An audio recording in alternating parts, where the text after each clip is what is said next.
Greetings, Dr. Joseph Martin.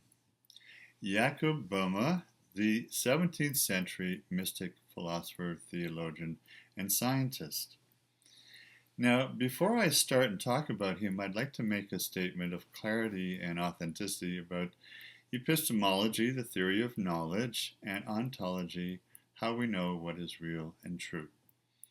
It's clear to say from our history and our knowledge of cross-cultural civilizations that the origin of all science, of any kind of science, whether physics or social science or humanities or philosophy, is all based on mystics.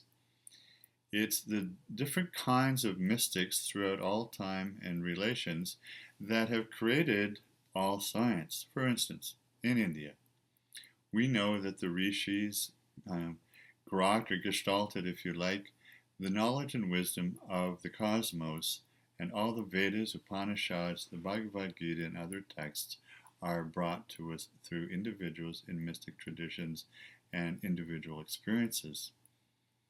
In Buddhism, we have all the Buddhas, including Sri Gautama Siddhartha Buddha, and all the many hundreds of Buddhas before him. Very few know about those, and there is now a Buddha to come. And also the Bodhisattvas are the ones who mystically bring us this knowledge in the Buddhist tradition. In China, we have Lao Tzu and the other wisdom philosophers, through their Taoistic practices and internal meditations, brought us Taoism, where they know that the dark is in the greatest light, and the greatest light is in the darkest dark. That's the symbol of the Tao, which you've seen.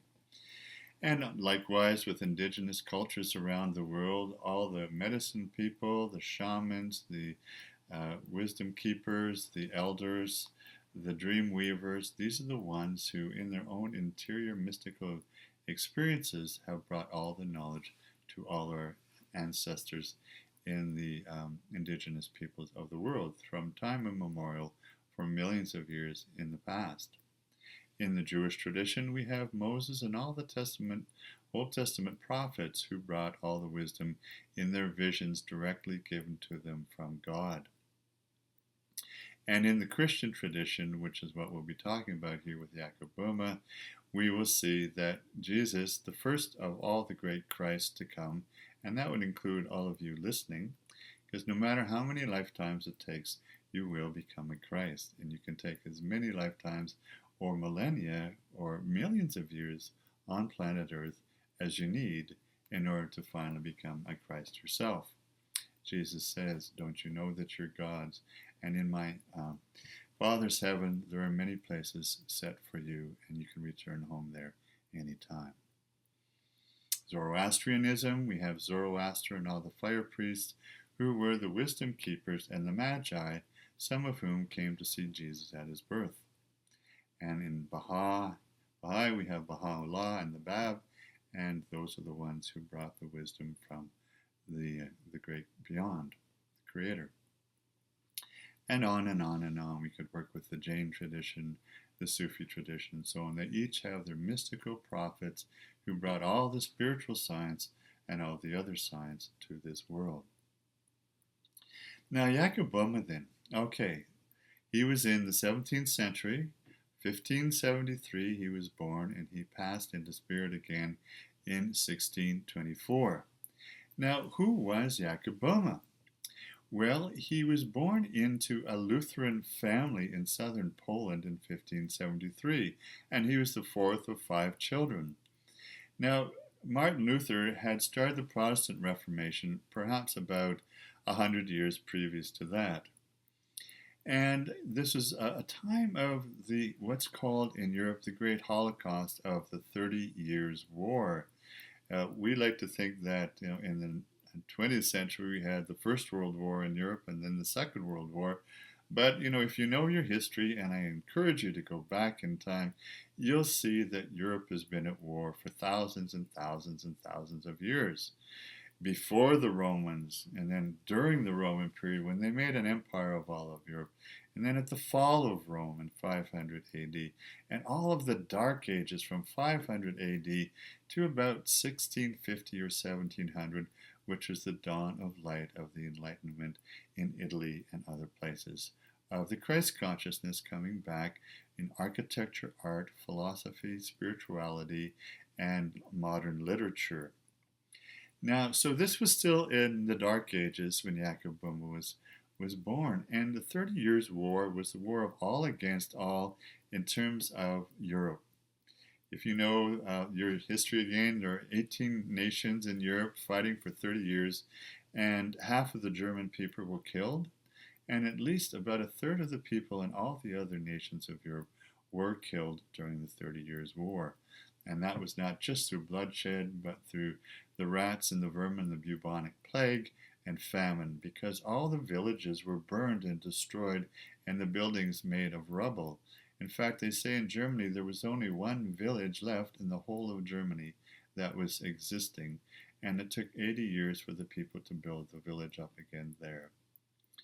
Who was at war? Well, we have the Catholics with the Pope in Avignon and the Spanish people who are all Catholic invading Holland, invading France, invading other countries. And we had the French invading Germany and the Germans invading the French. Sounds familiar, doesn't it? From the first two wars of the last century. And we have the Danes fighting the Germans and the Dutch fighting the Germans, and on and on and on.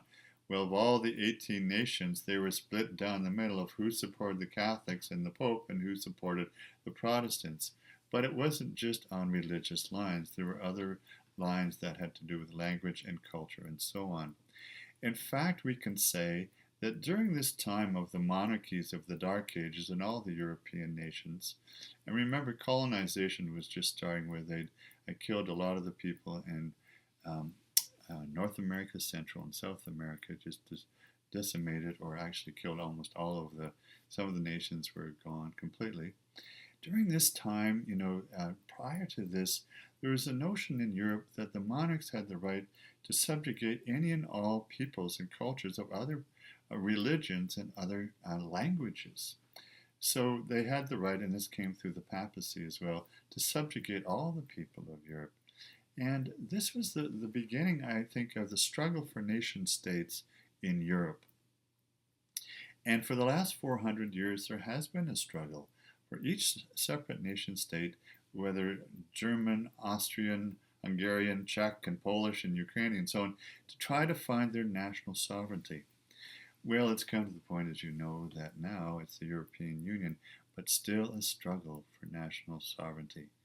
And Jakob Boehme at this time was in the midst of all this. So many people were being killed, dying.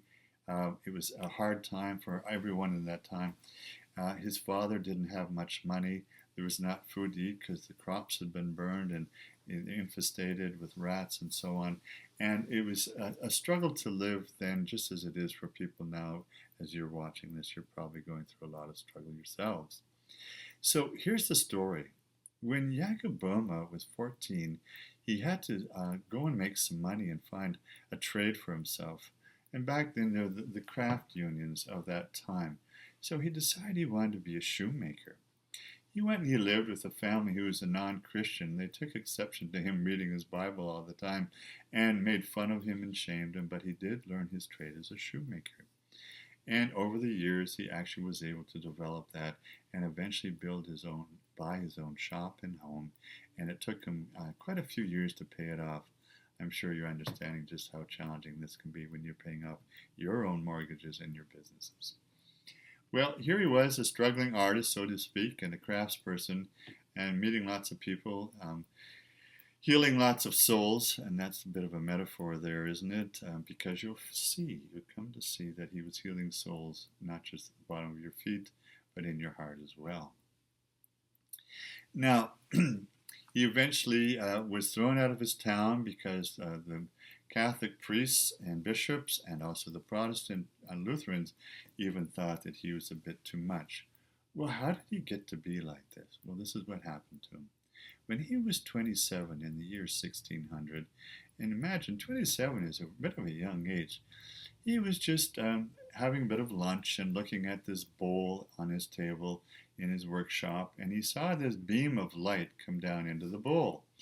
And as he was looking at this beam of light, he went into a transcendent vision from the cosmic consciousness.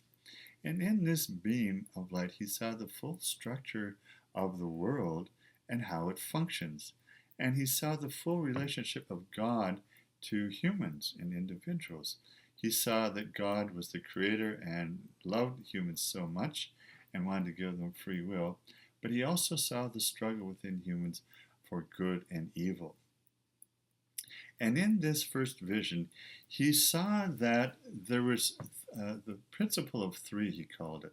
There was the dark father, there was the light son, S-O-N, and then there was the struggle of the dark world, or we could call the third world, which is this third dimensional world of Satan, or Lucifer as we know it, in struggle for the souls of individuals with the Christ consciousness, the love and the light of the Word, as we call it in the New Testament, of the Creator, the Logos. So he understood that there was this internal struggle in creation, that the Father of creation had given everyone free will and wanted to have a personal relationship with each individual. For that to happen, each individual had to choose between their inner good and their inner evil, between their dark side and their light side. It does sound like Star Wars, doesn't it? With Luke Skywalker and Darth Vader and all these things, the evil twin and the good twin, these great archetypal truths that we all live by and have to focus on and deal with.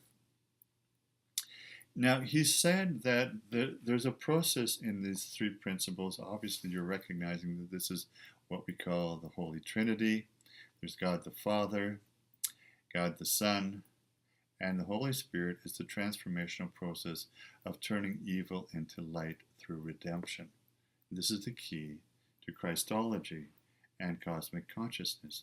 That on this planet Earth, whether you call it Krishna consciousness, Buddha consciousness, Muhammad consciousness, peace be upon him, and Christ consciousness, it is the same principle of cosmic truth and reality, that there is a structure and a function and a purpose and a meaning for all of humanity on planet Earth. And it's this, that through this, the original innocence, the creation of ourselves, in that story of the Jewish Christian tradition of the Garden of Eden, the coming of consciousness is the differentiation where you eat of the tree of knowledge of good and evil, you take a bite of that apple, and then you have to decide how you're going to deal with your own propensity for evil and harm and greed and murder and bloodlust, and your inner goodness and power and peace and righteousness, one, to be a good person and create harmony and balance, and love yourself first and foremost,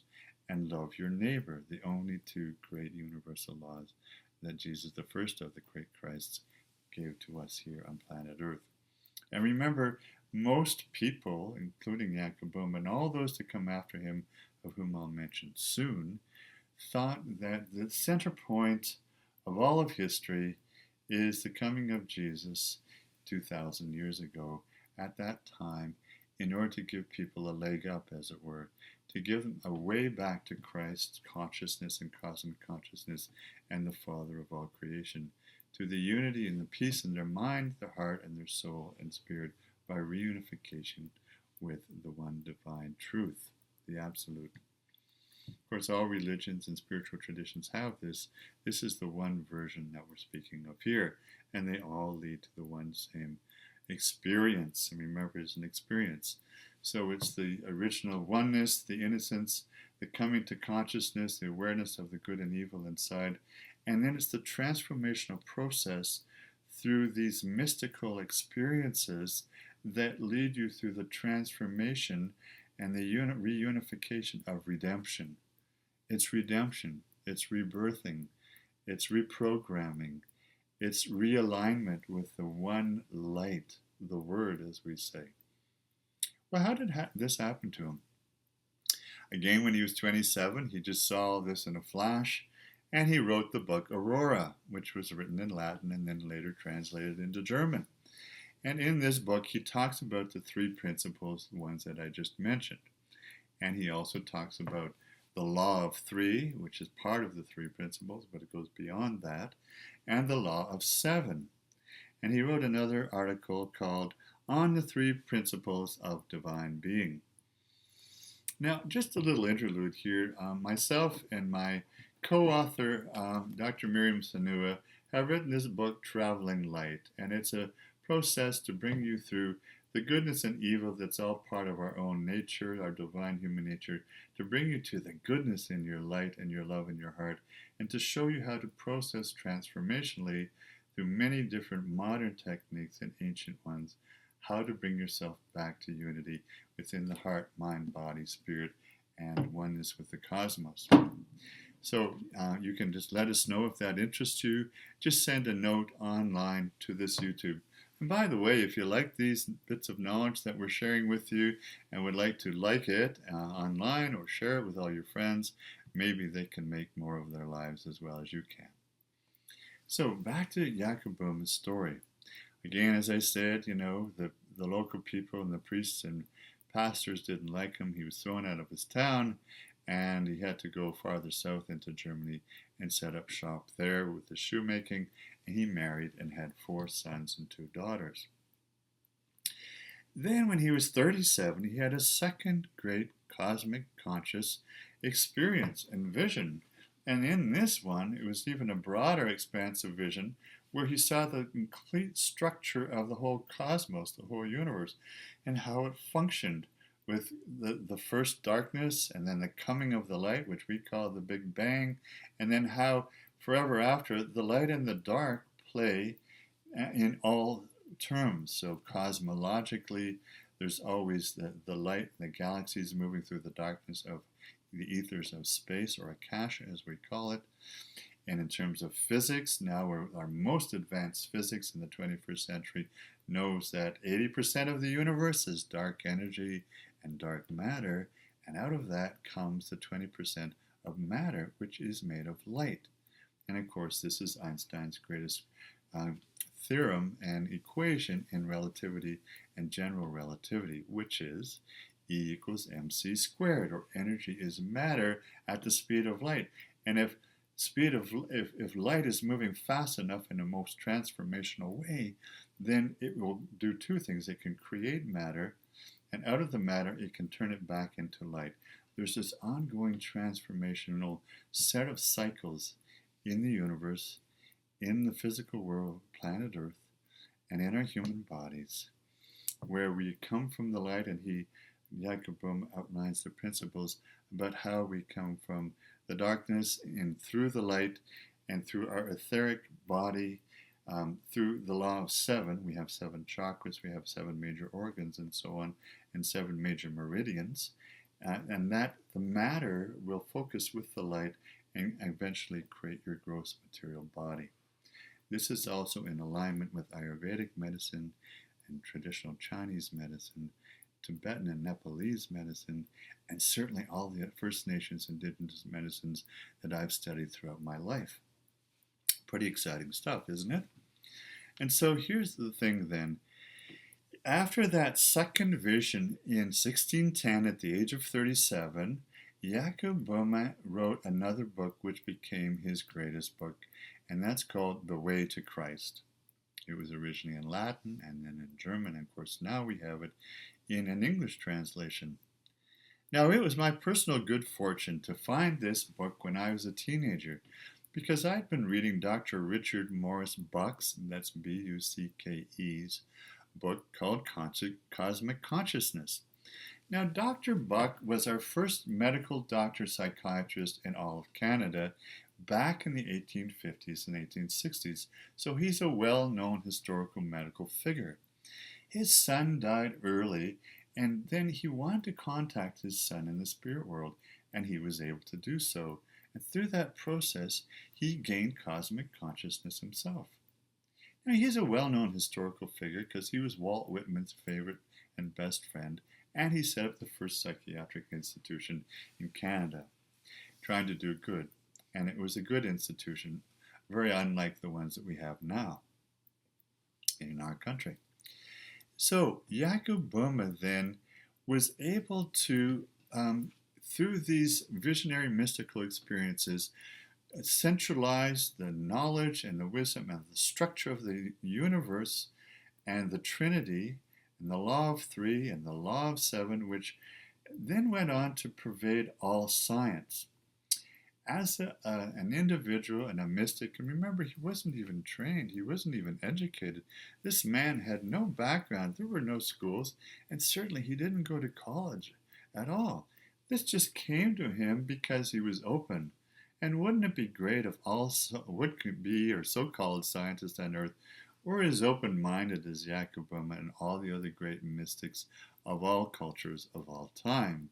These days, unfortunately, and you can see my two videos on scientists, they're closed-minded because they're encapsulated in boxes and all the research is paid for by corporations. Sad story, but true, and that will change too. Now, further with this story then.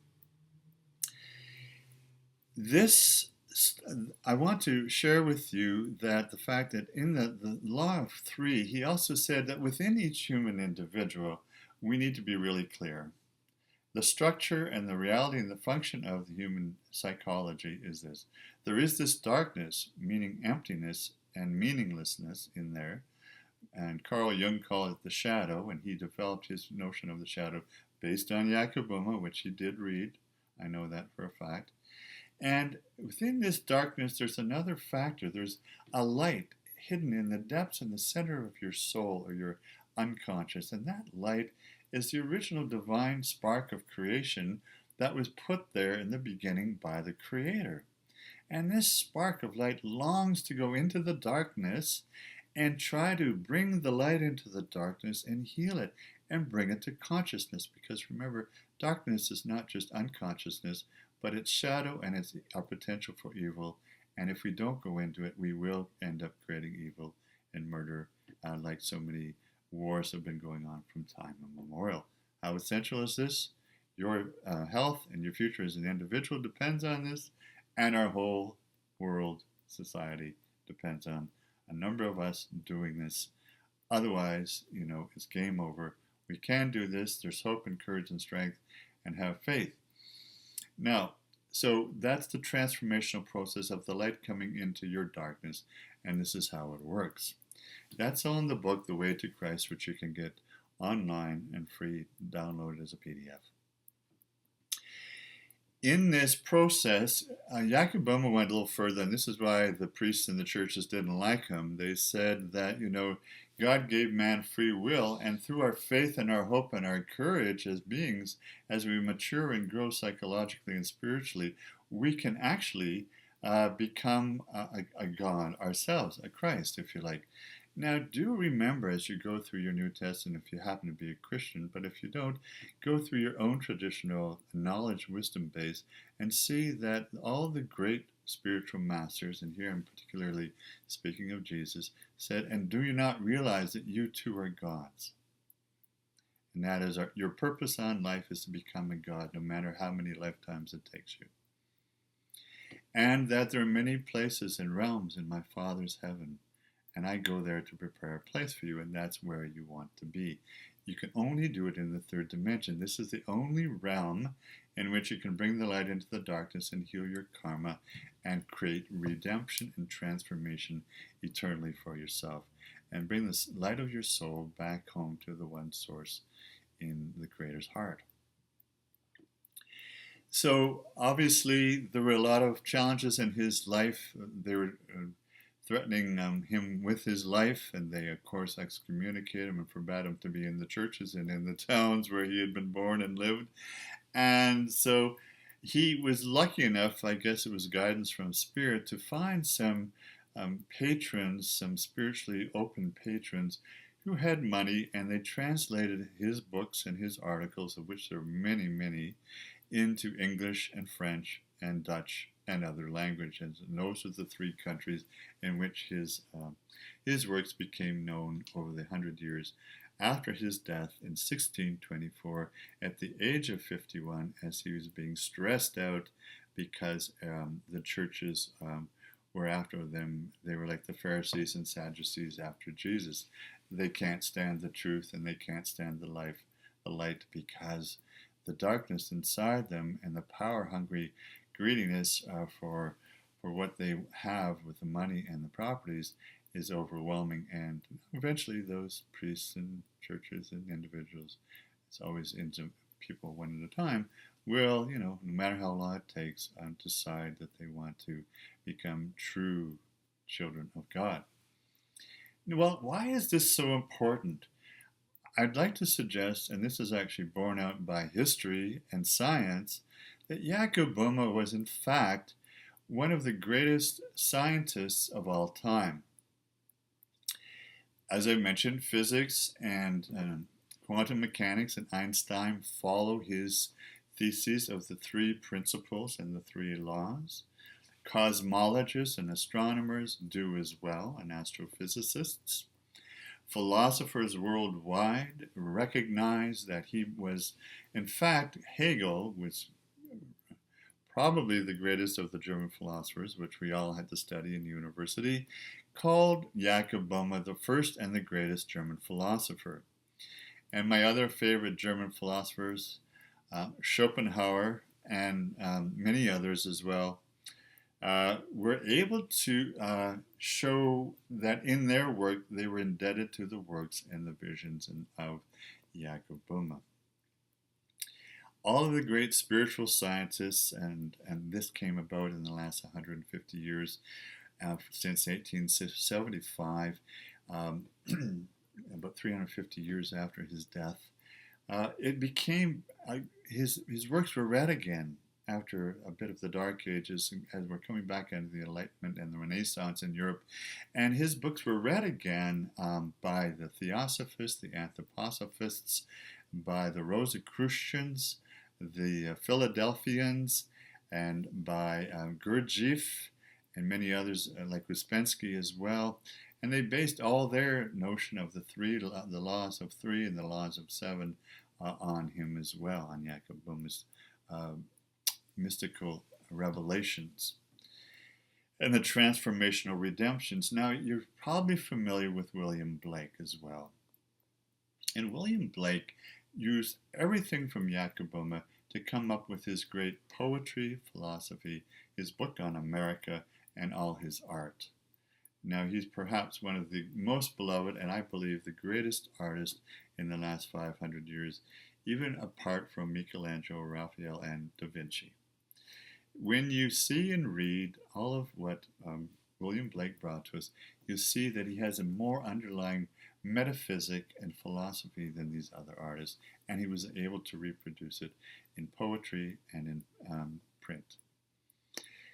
So we can say that we're indebted, and also in psychology, to Jakob Boehme, not just Jung, as I've mentioned, with the notion of the shadow, and in his book, Answer to Job, in which he states that the ancient book of Job in the Old Testament was the Satan willing to test Job's faith for God, or in God, by giving him boils and killing his children and his wife and his cattle and his taking away his lands. And Job maintained a faith in God. And through this process, Job matured and grew. We all go through suffering, don't we? And God himself learned a lot. And this is the interesting thing about Christian mysticism and the other mysticisms that show that God can learn, and that's why he created us as divine human beings, because he wants to grow and learn, as well as give us the opportunity through our free will to grow, learn, mature, and become co-creators with him as well again. So, having said all this, you can see now that as the 1900s emerged and so on up into the 21st century, Jakob Boehme is coming back again now, and he's being understood as one of the great scientists, philosophers, mystics, visionaries, one who could understand the complete unity of the structure and function of the cosmos, the world, human nature, and reality complete. Now, there's much more I could say about all this. This is very exciting. I encourage you to go and read The Way to Christ online. You can find it for yourselves. Feel free to leave a comment in our community on this YouTube and share it with all your friends and like it, and share it for those who want to understand the nature of reality in the universe and in human nature, the theory of knowledge and all that is, And how exciting is this that there's a new consciousness now on the planet? We're all realizing that it's an individual path of transformation, putting together our light and dark sides, our bad and our good, our ups and our downs, and all the things that we experience. Because life is an adventure, and it can only be done here while you're in the body to kind of put it all together and transform. And remember that you are divine spark of light and love from the Creator, from the eternal infinite reality that is, the one authenticity, the one source, if you like. And the journey on earth is never about money, but all these things will come unto you if you first go inside and bring to light all the darkness and the unconscious that's hidden in there. Bring it to light. It will give you joy and peace and love, and as Jesus says, eternal life in the Gospel of Thomas. And also it will give you perfect health, purity of mind, emancipated heart and emotions, lots of joy and lots of peace and gratitude and blessings, and great relationships where you can see everybody as worthy as a sister and brother of yourself, and we're one all great family, a divine human family, a species unlike any others, with potential yet to unfold. And we're the ones that are going to make the change that is the change we need to make sure this beautiful, loving earth is here for all our descendants for thousands and millions of years yet to come. So on behalf of all our descendants yet to come, Dr. Joseph Martin, enjoy reading about Jakob Boehme and take your own mystical visionary journey, as he says, where the light is always one, between the two eyes, where there's a unity finally, and see and feel and sense the light there, and know your goodness and your unity and connection, communication with the one source, the Creator. All blessings, Om Namah Shivaya.